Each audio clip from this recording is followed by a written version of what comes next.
all of you. Let us start with the fourth lesson, a truly beautiful mind. Let us understand about the person about whom the author has spoken in the given story. Clear? Let us find out what is he trying to tell about this truly beautiful mind and about whom the story is. Let us find it out. Clear? Now, the story of Einstein, Albert Einstein, tries to show him as a human being. Albert Einstein की ये जो कहानी हम जो पढ़ने जा रहे हैं वो हमें किस चीज के बारे में बताती है कि उसके अंदर की ह्यूमन बीइंग की जो क्वालिटी, साइंटिस्ट बाजू में रखो, साइंटिस्ट बाजू में रखो, एज ए साइंटिस्ट छोड़ो, as a human being how was he? A fairly ordinary person, एक साधारण व्यक्ति, who had his likes and dislikes. There is nobody in this world who is not having the likes and dislikes. Every person in the world have some likes and yes, has some dislikes also. हर एक व्यक्ति को, correct? His streaks of rebellion and his problems. Now, what is the author trying to talk about here in the point here? His streaks of rebellion means he is trying to rebel against which matter? He is trying to think specially from the war point of view के अगर हम सोचें तो rebel करने के लिए उन्होंने क्या क्या किया अल्बर्ट आइंस्टाइन ने अपनी लाइफ में, और रिबेल करने के लिए उन्होंने जो मेहनत की है, जो उनकी जो कड़ी मेहनत है, उसके ऊपर हम चर्चा करेंगे. His tricks of rebellion and his problems, जो समस्या उनको हुई थी, जो एक प्रकार का किसी के खिलाफ प्रोटेस्ट करने का जो आइडिया था उनका, जो मेथड था, तो वो क्या था, और उनकी लाइफ में जो प्रॉब्लम्स हुए, व्हिच वर दोस प्रॉब्लम्स, तो वो हम उनकी पर्सनल लाइफ में क्या क्या हुआ था वो पूरा इस अ ट्रूली ब्यूटीफुल माइंड में देखेंगे. The class can think about how a great person was pursued before being recognized as a great. एक उनको ग्रेट पर्सन बोलने के पहले, या उनको ये जो टाइटल मिला ग्रेट पर्सन का, या इनको दुनिया जिस तरह से ग्रेट पर्सन के नाम से जानती है, तो उस ग्रेट बनने के पहले हमें एक बार सोचना है तो उनको कौन कौन सी चीजों का सामना करना पड़ा. The class can think about how a great person was pursued before being recognized. उसको किस तरह से जाना जाता था, उनकी अहमियत कितनी थी. आइंस्टाइन, एल्बर्ट आइंस्टाइन बनने के पहले, मतलब एक ग्रेट कैरेक्टर बनने के पहले क्या थे वो, उनकी पहचान क्या थी, what was his recognition. It is not as though great people are born with a special sign that allows us to recognize them instantly. एक बात तो निश्चिंत है, कौन से? जो महान व्यक्ति होता है ना, वो जन्म से नहीं पता चलता है. विद अ स्पेशल साइन, ऐसा कोई साइन नहीं मिलता है हमें जो हमें रिकॉग्नाइज करवा दे कि ये आने वाले भविष्य में तुरंत हम बता सकते हैं कि ये बहुत महान व्यक्ति बनेगा. आइंस्टाइन की लाइफ में उसकी मम्मी ने भी उसको उस पर शायद विश्वास नहीं किया होगा, इतना भयंकर था ये. क्योंकि उसके बचपन में जो हुआ है ना, शायद आप सोच भी नहीं सकते इतना भयंकर हुआ था. और उसकी मम्मा को तो गारंटी नहीं थी, ये तो पागल है, ये तो एलियन है, एलियन, ऐसा उसकी मम्मी उसको मानती है शायद से. ये भी देख लेना ध्यान से. तो हमें हमें ये पहले से पता होता कि आइंस्टाइन इतना बड़ा महान व्यक्ति बनेगा, तो उसको बचपन में कोई एलियन बोलता ही नहीं ना. ऐसा इसको बोलते हैं यस रिकॉग्निशन. हमें तुरंत नहीं होता, instantly means yes at the same time, at once, quickly, immediately. हमें पता नहीं चलता किसी को देखकर कि जन्म से इसके अंदर देखो वो क्वालिटीज दिख रही है कि एक जिन महान व्यक्ति बनेगा. कोई भी ले लो, इंडियन साइंटिस्ट ले लो, कोई भी है ना, एपीजे अब्दुल कलाम, अगर उनके बचपन को याद करेंगे तो कोई कोई सोच भी नहीं सकता था, कोई नहीं सोचेगा कि एक छोटे से गांव से, एक छोटे से झोपड़ी की तरह रहने, झोपड़ी के अंदर रहने वाले एक छोटे से फैमिली का एक छोटा सा बच्चा छोटे मोटे काम करता है, पेपर बांटने का काम करता है, और एक दिन उन्हें मिसाइल के यस नाम से जाना जाएगा, ऐसा किसी ने सोचा था? Nobody has thought. और ये साइन उनके बचपन में कभी मिली थी जब वो साइकिल पर बैठकर पेपर बांटने जाया करते थे? किसी ने सोचा होगा? नहीं ना. ट्रेन के डब्बे में घुसकर वहां पर पेपर के बंडल उठाओ और नीचे झेलते हुए उन बंडल्स को नीचे अपने भाई के साथ वहां पर इकट्ठा करो। किसी ने सोचा था कि एक दिन ये आदमी एक पावरफुल कैरेक्टर बनेगा, पूरे वर्ल्ड के लिए एक मिसाल बन जाएगा? नहीं। Then make them a genius और अ ग्रेट पर्सन। तो ऐसी कौन सी क्वालिटीज है, what qualities in a person then make them a genius और अ ग्रेट पर्सन? तो ऐसी कौन सी क्वालिटीज होती है किसी इंसान के अंदर जिनको देखकर हम उनको जीनियस कहते हैं या फिर उन्हें हम ग्रेट पर्सन कहते हैं? You can take the help of a science teacher to explain Einstein's theory of relativity. Science के टीचर से आप थोड़ा सा एक बार चर्चा करके देखना कि आइंस्टाइन की जो थियरी थी, थियरी ऑफ रिलेटिविटी, तो वो क्या थी सर, ऐसा पूछ सकते हैं आप। To talk about Einstein, Einstein के बारे में थोड़ी बहुत जानकारी, साइंटिफिकली तो साइंटिफिकली, या तो फिर लिटरेचर के पॉइंट ऑफ व्यू से तो लिटरेचर से। And build inter subject S cooperation, और इसके बारे में एक इंटर सब्जेक्ट कोऑपरेशन हम क्रिएट करेंगे। मतलब एक ह्यूमन बीइंग और एक साइंटिस्ट, ये दोनों के बीच में क्या कॉम्बिनेशन था। The exercise of matching the headings to paragraphs in the lesson is useful for finding the topic sentence or to scan a paragraph for specific information. Okay, this is not for you, it is for the special purpose of the teachers only. Now, let us really move into the lesson, which is given just below here. I'll go through it. Yes, here you come with the lesson now. Okay, there are many things mentioned about the different lessons in the beginning of your textbook also. A truly beautiful mind. Now before you read, मैंने जो पूछा वही इसमें भी पूछा। Who do you think of when you hear the word genius? अब जब genius word आपके कानों पर आता है तो आप किसके बारे में सोचते हैं?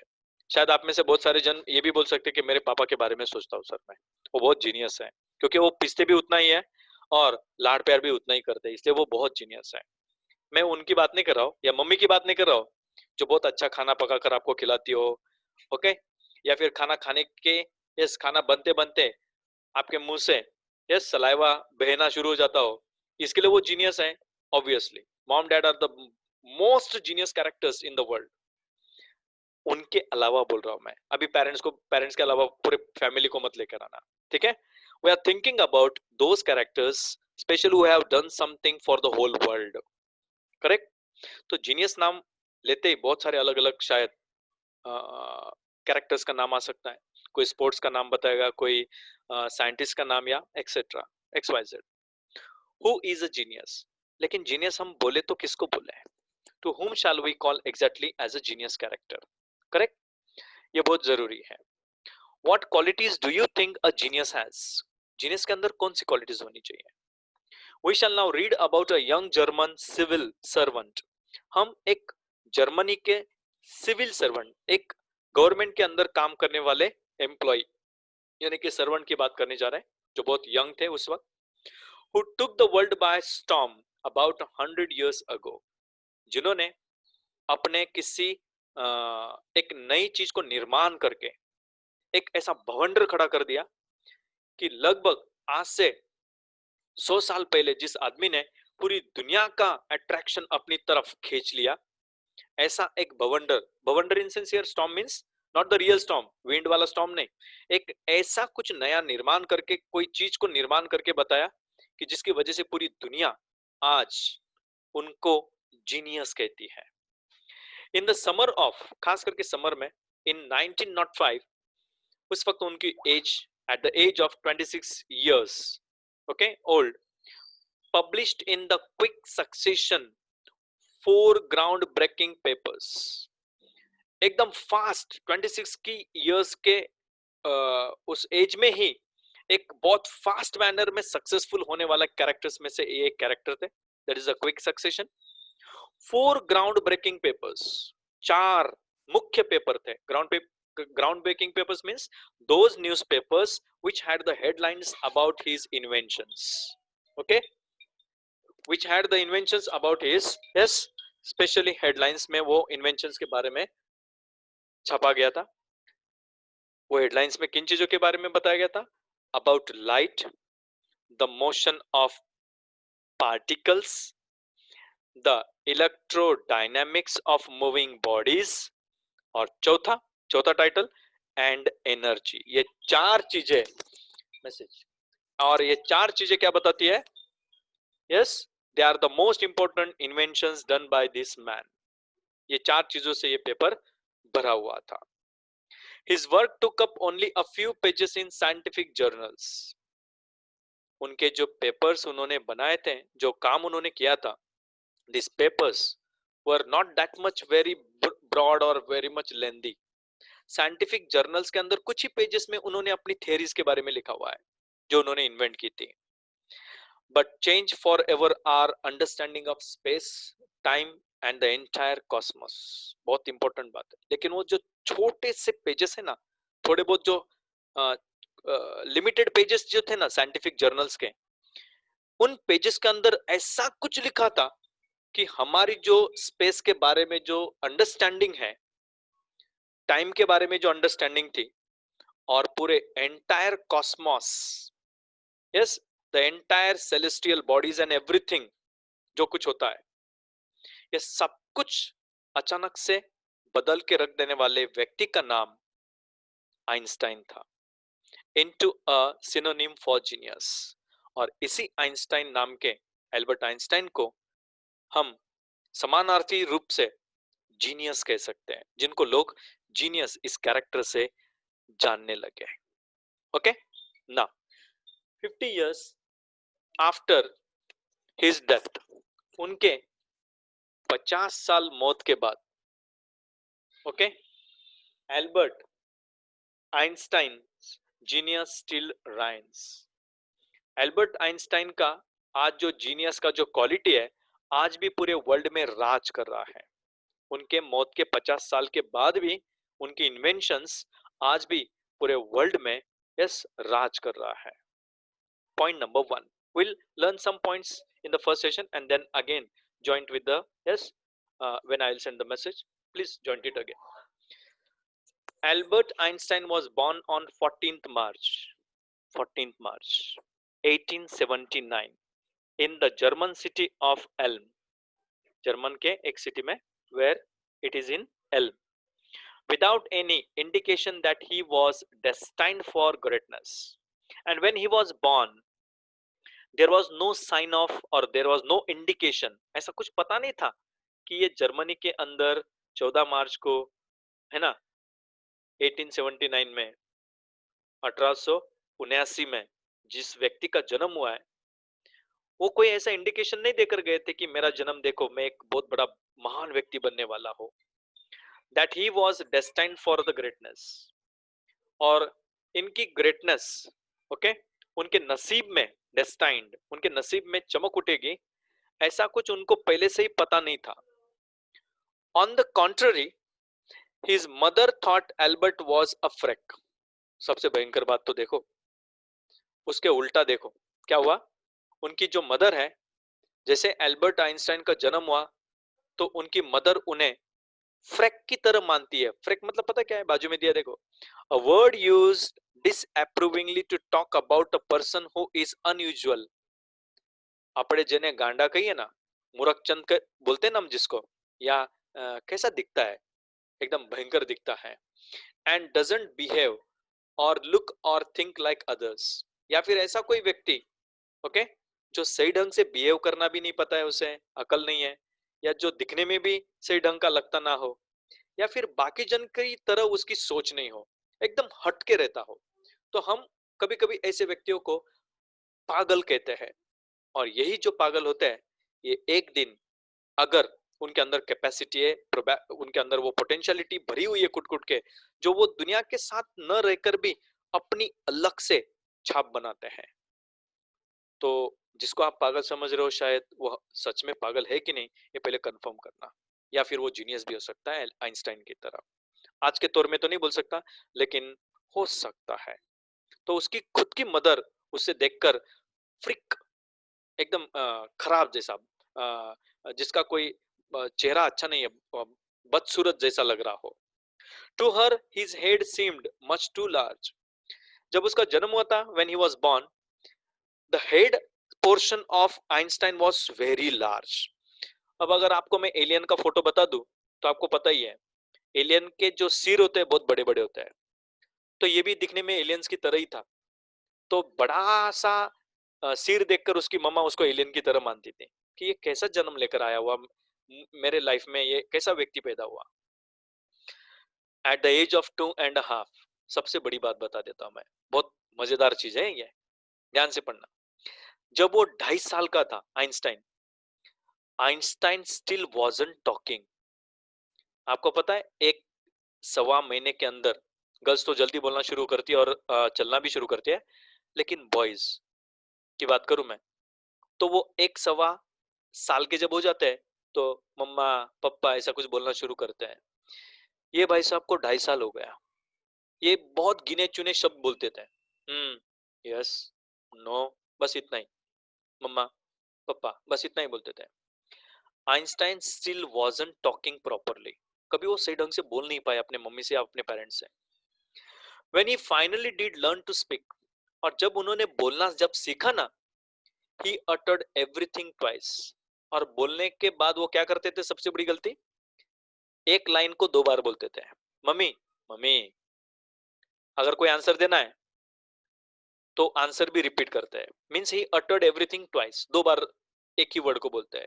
अगर दुकान वाले के पास गए, भाई साहब कुरकुरे दो, भाई साहब कुरकुरे दो ना, ऐसा करके। Einstein did not know what to do with other children. Einstein को यह भी नहीं पता चलता था कि मुझे बाकी बच्चों के साथ कैसे खेलना है, उनके साथ कैसे मिक्स होना है, उनके साथ कैसे गप्पे मारनी है, या उनके साथ अपने फैमिली के मेंबर्स को लेकर कैसे एक दूसरे के साथ इस जान पहचान बनानी है। कुछ भी कोई लेना देना नहीं था, कोई मतलब ही नहीं दुनिया से उसको। And because of this what happens, and his playmates called him brother boring. उसके जो साथ में खेलने वाले जितने उसके जो फ्रेंड्स थे, वो क्या कहते थे आइंस्टाइन को, ये बड़ा बोरिंग ब्रदर है यार, हमेशा बैठा रहता है और अलग ही बैठता है, एकदम विचित्र है ये कोई काम का है ही नहीं। So the youngster played by himself. Okay, मैं उस छोटे से पॉइंट पर भी आता हूँ उस बॉक्स में जो, इसलिए बेचारा ये जो यंगस्टर है आइंस्टाइन जो है, वो अपने आप से दिन भर खुद से अकेले लंबी देर तक अपने अपने ही ख्यालों में खोया रहता था, अपने ही अपने अपने चीजों के साथ खेलते रहता था, उसे दुनिया से कोई मतलब था ही नहीं ना। एक बॉक्स के अंदर, ब्लू बॉक्स के अंदर थोड़ा सा जो दिया ना, हम उसको थोड़ा सा ध्यान से पढ़ते हैं। ऑटो, ओके, नेवगी बियर नाम है हिस्टोरियन का। ओके, कौन सा historian? Of ancient mathematics, the historian of ancient mathematics. Ancient mathematics के एक बहुत बड़ी इतिहासकार है। Okay, told a story about the boy Einstein. इन्होंने आइंस्टाइन नाम के बच्चे की कहानी जब बताई थी, अपने शब्दों में जब बयां किया था उन्होंने आइंस्टाइन के बारे में, जब उनके कैरेक्टरिस्टिक के बारे में जब बताया था, he that he कैरेक्टराइजेस as a legend. उनको एक लेजेंडरी कैरेक्टर की तरह उन्होंने मेंशन किया था। Okay, he कैरेक्टराइजेस as a legend, Einstein को लीजेंड मानते हैं वो, मतलब ऐसा कैरेक्टर जो बहुत महान है, जो याद रखा जाएगा पीढ़ी ना पीढ़ी। But that seems Fairlie authentic. Okay, लेकिन ये बहुत ही कम ऑथेंटिक लगता है, सुनने में इतना खास नहीं लगता है। As he was a late talker, क्योंकि ये बहुत लेट शुरू करता है बोलना। हिज पेरेंट्स वर वरीड, उसके पेरेंट्स भी बहुत परेशान थे उसको लेकर। एट लास्ट, अब वो कब बोलता है, देखो किस दिन बोला था, at last at the time of taking the food at the night time, जब वो सपर के लिए, SUPPER, that is a meal time, that is a dinner time. एक रात को सब फैमिली के मेंबर्स एक साथ में बैठे थे खाना खाने के लिए, और अचानक से मम्मा ने आइंस्टाइन के सामने एक बाउल के अंदर सूप डाला। ओके, और जैसे ही आइंस्टाइन को उतनी भी आइडिया नहीं थी कि ये गरम खाया कैसे जाता है, पहली बार सूप खाने जा रहा होगा, he broke his silence to say, वो अचानक से चीख पड़ा, तो सूप इज टू हॉट, ये सूप कितना गर्म है। अब गरम गया तेल लेने, गड़बड़ क्या हो गई पता है? ग्रेटली रिलीव्ड, उसके पेरेंट्स बहुत खुश हो गए। भले इसको थोड़ा सा गरम लगा होगा, मुंह जला होगा, लेकिन उन्हें किस बात की खुशी हुई पता है? His parents asked why he had never said a word before. उसके पेरेंट्स पहले क्या पूछते हैं, अरे हमारा लाल तो बोलने लग गया, देखो ये तो बोल सकता है। इतने खुश हो गए दोनों बेचारे। तो ये भी नहीं देखते वो कि इसको गरम गरम लगा है, उसका मुंह जल गया है बेचारे। इतने दिन से 2.5 साल से अब तक उसने इतना कुछ बोला नहीं था, आज बोल पड़ा। एल्बर्ट ने पता कितना खूबसूरत जवाब दिया था। It's a really genius answer, मैं बोलता हूँ। मतलब कहने का मेरा क्या है, मैं बाद में बताता हूँ। एल्बर्ट आइंस्टाइन ने ये जो रिप्लाई दिया ना, तो आपको भी याद रखना पड़ेगा। Because up to now everything was in order.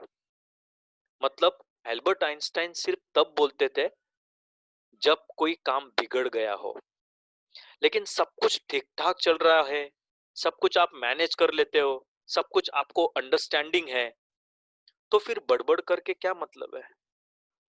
जब सब कुछ ठीक ठाक चल रहा है, मेरे फ्रेंड्स, मेरा व्हाट्सएप, मेरा मोबाइल, ये सबके अलावा भी एक अलग दुनिया है आपकी, बड़बड़ की दुनिया, जिसमें आप बहुत एनर्जी वेस्ट करते हो।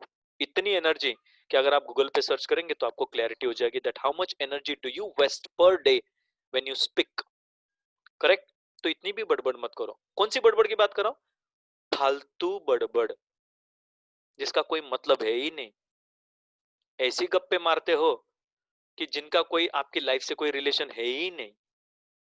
तो प्लीज करके हो सके तो अपनी एनर्जी बचा के रखो। It will save you and your energy also. चलो बैक टू द लेसन यार। शायद आपको ऊपर का पॉइंट अच्छा लगा, तो आप कंटिन्यू करते, लेट अस मूव। और फिर लंबे देर तक वो बेचारा अकेले खेलते रहता है। He is playing by himself alone. He specially loved mechanical toys. यहाँ से शुरुआत होती है। उसकी सबसे बड़ी चाहत भरी जो चीजें है वो कौन सी है? मैकेनिकल टॉयज से खेलना बहुत अच्छा लगता था आइंस्टाइन को। Looking at his newborn sister. अब ध्यान से समझना इस बात को। जब आइंस्टाइन की एक छोटी बहन का जो न्यूबॉर्न थी, एकदम छोटी सी नन्ही सी प्यारी सी एकदम मस्त, उसका जब जन्म हुआ, जिसका नाम माजा है। ओके, मजा नहीं बोलने का, माजा है उसका नाम। ठीक है, आप लोग, मुझे पता है मजा आ गया। ओके, तो याद तो रहेगा, मजा तो मजा, ठीक है। ठीक है, माजा नाम है उसका। तो न्यूबॉर्न सिस्टर को देखकर पता है उसने क्या बोला था? He is said to have said. ऐसे माना जाता है कि एल्बर्ट आइंस्टाइन ने उस अपनी छोटी सी बहन को देखकर ऐसा कहा था, ऐसा लोग मानते हैं। क्या कहा था? फाइन, ये तो न्यूबॉर्न सिस्टर तो बहुत मस्त है, लेकिन इसके व्हील्स किधर है? ये मतलब वो मैकेनिकल टॉय समझता है अपनी बहन को। वो सोचता है कि ये कोई खिलौना है जो किसी दुकान से लाकर मम्मी ने सामने रखा हुआ है। तो इसके व्हील कहाँ गए, इसके पहिए कहाँ है, तो इसको मैं कैसे घुमाऊंगा?